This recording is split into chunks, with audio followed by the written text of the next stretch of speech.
अस्सलाम वालेकुम to all of you. आज की इस वीडियो में हम एक प्ले को डिस्कस करने वाले हैं जिसका नाम है द गोस्ट सोनाटा, जिसको लिखा है ऑगस्ट स्टीनबर्ग ने। इस वीडियो के अंदर आपको प्ले से रिलेटेड टाइटल, सिग्निफिकेंस, प्ले का introduction, introduction of the author, summary, themes, style of the play and structure of the play के बारे में इंफॉर्मेशन दी जाएगी। तो वक्त ज़ाया किए बगैर वीडियो शुरू करते हैं। The Ghost Sonata Introduction. The Ghost Sonata is a play three-act by Swedish playwright August Strindberg, written in 1907. It was first produced at Strindberg's Intimate Theatre in Stockholm on 21 January 1908. Since then, it has been staged by such notable directors as Max Reinhardt, Olaf Melander, Roger Blin and Ingmar Bergman. उसके बाद हमने देख लिया कि ये ghost Sonata जो है 3 act का प्ले है और ये स्वीडिश प्ले राइट ने लिखा। फर्स्ट प्रोड्यूस किस थिएटर में हुआ और किस डेट को हुआ, 1907 को। अब हम इसके ऑथर का इंट्रोडक्शन देखते हैं। August Strindberg. In full, John August Strindberg, born Jan 22, 1849 and died at May 14, 1912. Swedish playwright, novelist and short story writer who combined psychology and naturalism in a new kind of European drama that evolved into expressionist drama. Okay, August Strindberg कौन थे?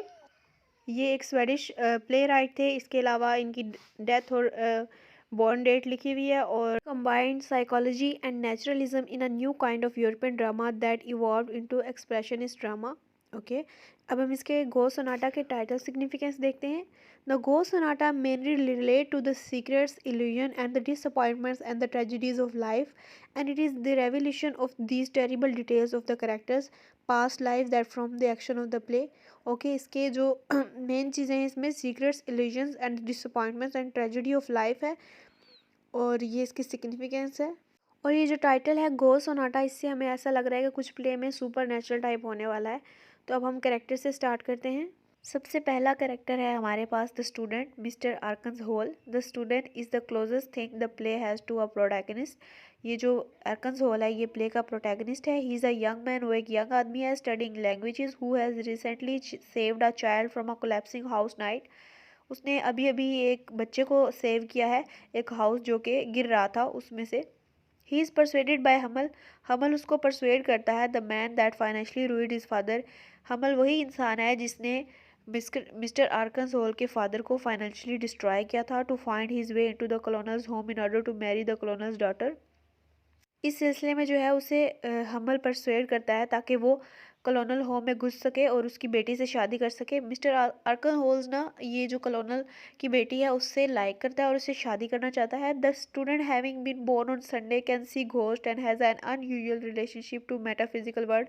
उसके पास एक super power है कि वो ghost को देख सकता है और उसका जो मेटाफिजिकल वर्ड के साथ जो रिलेशनशिप है वो गैर मामूली है। He is idealistic and hopeful still in the thick of youth, but by the end of the play he becomes disillusioned by the betrayal and tragedy. क्या है कि वो एक जो है आइडियलिस्टिक करेक्टर है और होपफुल करेक्टर है, लेकिन क्या होता है एंड ऑफ द प्ले उसके साथ एक ट्रेजिडी हो जाती है। नेक्स्ट करेक्टर है हमारे पास Johnson. Johnson is the old man's servant, a young man who has basically become a slave to the ruthless assurer and who shares secret and information with both the student and colonel servant Baxton. ये character कौन है? ये old man का servant है और जो कि secret share करता है किसके साथ? कॉलोनल सर्वेंट के साथ और बैंगस्टन के साथ। अब नेक्स्ट करेक्टर है हमारे पास the old man Jacob Hummel. The old man sits outside of the colonel home waiting for the student to arrive in order to get into the home. Old man Jacob Hummel वही इंसान है जिसने Arkenholz के father को financially destroy किया था, जो कि कॉलोनल के घर के बाहर इंतजार करता है ताकि आर्कन्स होल आए वो उसे लेके उस घर में जाए। He is a vampiric and mercenary man and has ability to strip food of its nutrients. Eventually he is killed by the mummy with whom he was once in love. He is the play primary antagonist. उसे क्या होता है, उसके पास भी एक power है कि ये फूड में से न्यूट्रिशन जो है वो निकाल लेता है इवेंचुअली। फिर क्या होता है, इसको मम्मी किल कर देती है। मम्मी को ना कॉलोनल की वाइफ जिसने अपने आप को बंद करके रखा हुआ और वो तोते की आवाज़ निकालती है। अब उसी करेक्टर को डिस्कस करेंगे। The mummy is actually the colonel's wife. She has been living in a cupboard for decades, suffering in order to repent for the sins of her family. When Hummel attempts to exhort the colonel, she stops him and Hummel dies. Mummy जो है वो cupboard में रह रही है काफ़ी अरसे से, डिकेड से, 40 साल से, और इस क्यों वो ऐसा कर रही है, वो अपने आप को सजा दे रही है ताकि उसके जो सिंस हैं वो उनकी रिपेंटेंस कर सके। Hummel claims that it was an affair with mummy whose real name is Amelia that yielded the girl, but whether or not this is a true left ambiguous. अब जो कॉलोनल और मम्मी की एक बेटी है जो एक्चुअल में कॉलोनल की बेटी नहीं है बल्कि इसी हमल की बेटी है, तो इसका और उसका अफेयर था, हमल का और मम्मी का, और उनमें से उनकी एक बेटी हुई जो कि आजकल कॉलोनल की बेटी के नाम से वहाँ रह रही है। The colonel is the head of the household to which the old man and the student wish to get entry. ये कौन है? कॉलोनल उस घर का मालिक है जिस घर में जाने के लिए ओल्ड मैन जैकब हमल और जो स्टूडेंट आर्कन हॉल हैं वो काफ़ी उसकी विश रखते हैं जाने के लिए। He is said to have abused his wife causing her to become a mummy in the room. ये कहा जाता है कि उसने अपनी बीवी को जो है वो अब्यूज़ किया है और वो इसलिए मम्मी बन गई है। He host dinner parties where no one speak. He is an influential man in society upon whom the old man preys. वो क्या है कि वो अपने घर में काफ़ी डिनर पार्टीज़ वगैरह रखता है जहाँ पे और कोई नहीं बोलता। He is an influential man in society upon whom the old man preys. ये वो इंसान है जिसका शिकार करता है कौन? Old man. उसके बाद हमारे पास करेक्टर है द गर्ल का। The girl is the colonel's daughter but may be the love child of an affair between the old man and the mummy years ago. ये वही बता रहा है कि ये लव चाइल्ड है किसका? जैकब हमल का और मम्मी का। She is pure and beautiful but she is doomed to live her life in hidden room in her family home, a place she refers as a room of orderals because the servant cause more chaos and untidiness than their masters। तो ये जो है लड़की काफ़ी depressed है और ये अपनी लाइफ में बहुत ज़्यादा परेशान है। नेक्स्ट करेक्टर है हमारे पास बैंगस्टन का। Bengtsson is a servant in the colonel's home but he was once a wealthy man who employed Hummel in his home. ये बैंगस्टन जो है कॉलोनल का सर्वेंट है लेकिन कभी ये बहुत अमीर होता था और इसने हमल को अपने घर पे नौकर रखा था। He is the one who reveals the secret that Hummel is a vampire sort, a man who can suck the nourishment out of food and is evil and greedy। ये रिवील करता है कि जो हमल है ये इसमें वेम्पायरिक करेक्टरिस्टिक हैं, ये फूड में से उसकी नरिशमेंट निकाल लेता है और इसमें ये बड़ा लालची और एवल किस्म का इंसान है। अब हम इसकी समरी स्टार्ट करते हैं। The ghost Sonata bye John Augustenberg tells the story of a chance encounter between a student and an old man which leads the student to becoming involved in the old man's attempt to exact vengeance on a wealthy but dysfunctional family। It is divided into three scenes। ये encounter है किसके दरमियान? Student आर्कन्स hall और Jacob हमल के दरमियान, जो कि लीड करता है जो जैकब हमल है वो उसका प्रे कौन है? वो इससे इंतकाम लेना चाहता है। वेंजेंस का मतलब होता है इंतकाम on a wealthy but dysfunctional family, colonel की फैमिली से। It is divided into three act. अब फर्स्ट एक्ट में पढ़ते हैं क्या होता है। सीन वन में जो स्टूडेंट है वो एक घोस्ट से बात कर रहा है, मिल्क मेड के घोस्ट से। उसे बता रहा है कि वो सारी रात उसने लोगों को बचाने में गुजारी और ओल्ड मैन उसको देखता है और वो देखता है यहाँ पे तो कोई है ही नहीं, तो उसे पता चलता है कि स्टूडेंट के पास एक सुपर पावर है घोस्ट को देखने की। अब ये मिल्क मेड कौन है? She is the girl who is killed by the old man Jacob Hummel. Old man को रियलाइज़ होता है कि ये स्टूडेंट जो है ये उसी इंसान का बेटा है जिसको इसने तबाह किया था financially. Scene one takes place on a street outside an upmarket apartment the building. और अब इन दोनों का आपस में इनकाउंटर हो चुका है, ओल्ड मैन और स्टूडेंट आर्कस हॉल का। अब क्या होता है, ओल्ड मैन और जैकब हमल और अर्कन होल का इनकाउंटर हुआ है आपस में, जो कि इन्होंने एक दूसरे को पहचान लिया और अर्कन होल से पहचान लेता है कि ये वही इंसान है जिसने मेरे फादर को फाइनेंशियली डिस्ट्रॉय किया था।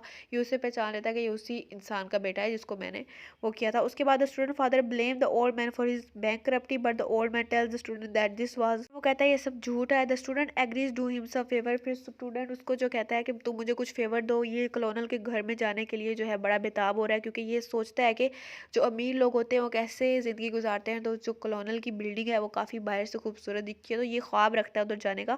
The old man asked the student to attend a performance the opera the Valkyrie that night. The old man returns to buy the student a ticket. अब उस घर में एक जो है नाइट हो रही है, business night, sits next to. अब ये दोनों वहाँ जाते हैं। वहाँ colonel who lives in the apartment building and his beautiful daughter known as the young lady. The student agrees to this plan despite his misgivings। The old man exits the stage and student quizzes on old man's servant Johnson about the old man's plan, but Johnson refuses to explain what's happening on the ground that is too complicated। ठीक है, वो उससे question करता है उसके servant से, क्या नाम है उसका, जॉनसन से, लेकिन वो उससे कोई इतना कोई खास बताता नहीं है। सीन टू क्या होता है, Scene 2 takes place inside the apartment building in the unit belonging to Colonel. ये scene 2 Colonel के घर में हो रहा है. In the unit belonging to the Colonel, Johnson speaks to Colonel's servant Bankston about the party being held there that evening. Bankston refers to the party as a ghost super because the attendees have all been meeting in the same way for many years, always saying the same thing or else remaining silent. Bankston introduces Johnson to the Colonel wife. Bankston कौन है? Colonel का servant है. ये उससे बात करता है. ये फिर उसको उसकी मम्मी, उसकी जो वाइफ है कॉलोनल की, उसके बारे में इंट्रोड्यूस करवाता है कि वो कैसी है. वो उसने अपने आप को कमरे में बंद कर लिया है और वो बोलती नहीं है. The mummy began speaking with the old man. वो जैकब हमल से बात करना शुरू कर देती है, revealing that she is not mad after all. They discuss the fact that they used to be lovers and. यहाँ क्या हो रहा है, मम्मी बता रही है कि जो उसकी बेटी है ये एक्चुअली कॉलोनल की बेटी नहीं है बल्कि जैकब हमल की बेटी है. और वो जैकब हमल को बेग करती है कि तुम मेरे हस्बैंड की लाइफ को डिस्ट्रॉय मत करो.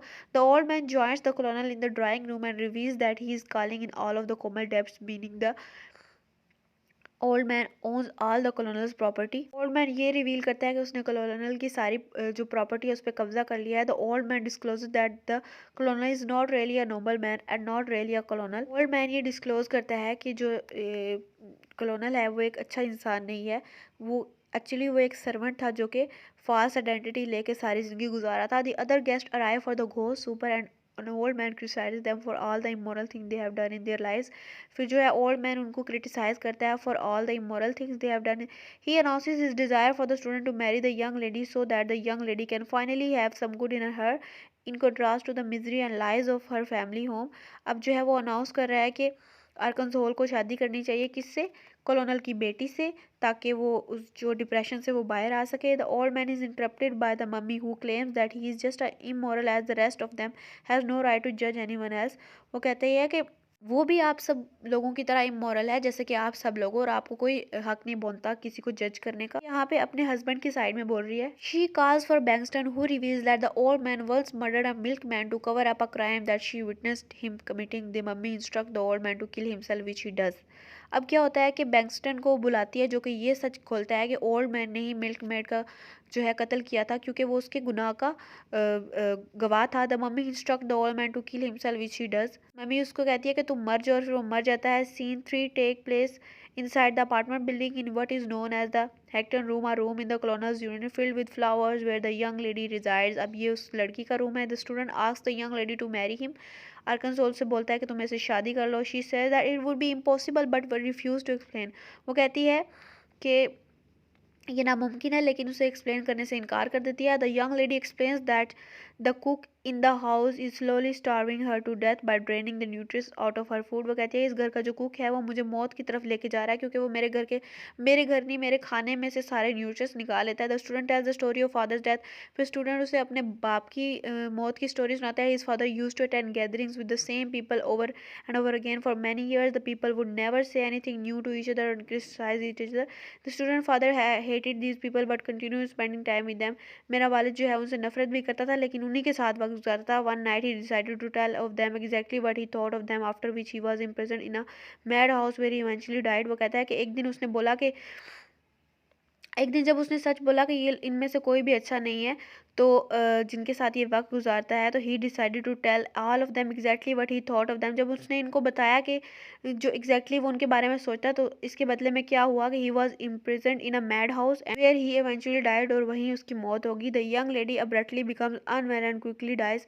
यंग लेडी भी यहाँ पे अब्रप्टली बिकम्स, अचानक से वो भी बीमार पड़ जाती है और मर जाती है. The student reflects with sadness on how unpleasant the young lady's life had been and hopes that she is now in a better place. वो फिर स्टूडेंट जो है वो उसे पसंद करता है. वो कहता है कि वो उदास होता है कि यंग लेडी ने कितनी अनप्लेजेंट लाइफ गुजारी है और अब she is now in a better place. अब वो मर गई है तो अब वो सुकून वाली जगह पे चली गई है. यहाँ पे ये प्ले ख़त्म होता है तो ये death of the young lady इसको एक ट्रेजिडी में कन्वर्ट करती है जिसमें जो है स्टूडेंट वो काफ़ी सैड हो गया है. अब हम इसके थीम्स को देखते हैं. सबसे पहला थीम है हमारे पास इल्यूजन वर्सेस रियलिटी, कि जो चीज़ें होती हैं वो हकीकत में कुछ और होती हैं और नज़र कुछ और आ रही होती हैं. तो जो स्टेनबर्ग है like to view himself as a continual seeker of truth as an artist who could present the scene suffering and degradation of the world on the stage and unmask all of the world's liars hypocrites and criminals.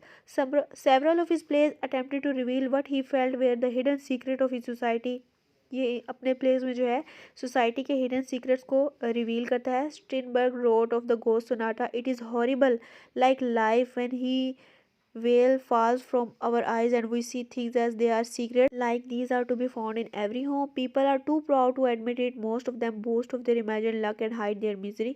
जो लोग होते हैं अक्सर औकात अपनी जो है दिखावा करते हैं हैप्पीनेस का, लेकिन अपनी जो तकलीफ है उसको छुपा देते हैं। नेक्स्ट थीम है हमारे पास एंग्जाइटी का। The play is a less realistic narrative than a rendering of a single consciousness and its experiences of anxiety and dread. A sense of morbid dread pervades the entire plot as we lay out in wait for ruin to befall the character. The old man tries to ruin the colonel but gets ruined himself. जो old man होता है उसकी ख्वाहिश होती है कि वो उसको तबाह कर दे. The girl dies in a fit of dread as she realizes that she is confined to a deadening life in her family home. Each of character must contacted with experiences of dread which turns the play into a border meditation on the nature of dread and anxiety. जो इस लड़की है, जो beautiful lady है, उसकी death भी, young lady sorry, जिसका नाम है, जो कि कलोनल की डॉटर है, एक्चुअली वो हमल की डॉटर है, वो किस एग्जाइटी की और डिप्रेशन का शिकार होती है और इवेंचुअली जो प्ले एंड होता है इसकी डेथ से होता है. क्लास एंटागोनिज्म का थीम भी हमें यहाँ पे मिलता है. The play examines the way that class difference manifest. जो कलोनल का घर है उसमें 3 किस्म की क्लास रह रही होती हैं. एक अपर क्लास, एक मिडिल क्लास, एक लोअर क्लास. और जो अपर क्लास है वो मिडिल क्लास के साथ ठीक नहीं होती और मिडिल क्लास लोअर के साथ ठीक नहीं होती, लेकिन ये तीनों एक दूसरे में कनेक्टेड है. किस तरह से, जो कलोनल है उसका जो है रिलेशनशिप वो सेड्यूस कर चुका होता है लोअर क्लास के सॉरी मिडिल क्लास के एक सर्वेंट की वाइफ को. उसके बाद the student is a poor man as a result wants very bad. उसके अलावा स्टूडेंट के करेक्टर से भी हमें क्लास एंटागोनिज्म मिलता है, जो कि कॉलोनल के घर में जाने के लिए मारा जा रहा है. Additionally we learn that the characters that appear wealthy such as the old man were once servants. ये जो ओल्ड मैन सॉरी यहाँ पे जो ये करेक्टर्स दिखाए गए हैं आजकल जो बड़े अमीर हैं, ये भी प्ले में रिवील होता है कि ये पहले सर्वेंट्स थे. We also learn that the servant who work at the colonel's home are completely ineffective and will neither do their jobs nor leave the house, which creates more trouble for the master of the house. जो servants हैं वो भी ढीठ किस्म के, ना तो अपना काम करते और ना यहाँ से छोड़ के जाते हैं, जो कि ट्रबल करता है मास्टर के लिए. The girl refers to the Hackland room as the room of ordeals because there is always something going wrong there often caused by servant. ठीक है, जो गर्ल के रूम में होता है उसमें भी सर्वेंट हमेशा कोई ना कोई ब्लंडर करते रहते हैं. तो इस तरह से क्लास एंटोगोनिज्म का थीम हमें यहाँ पे मिलता है. उसके बाद नेक्स्ट थीम है हमारे पास द घोस्ट वर्ड.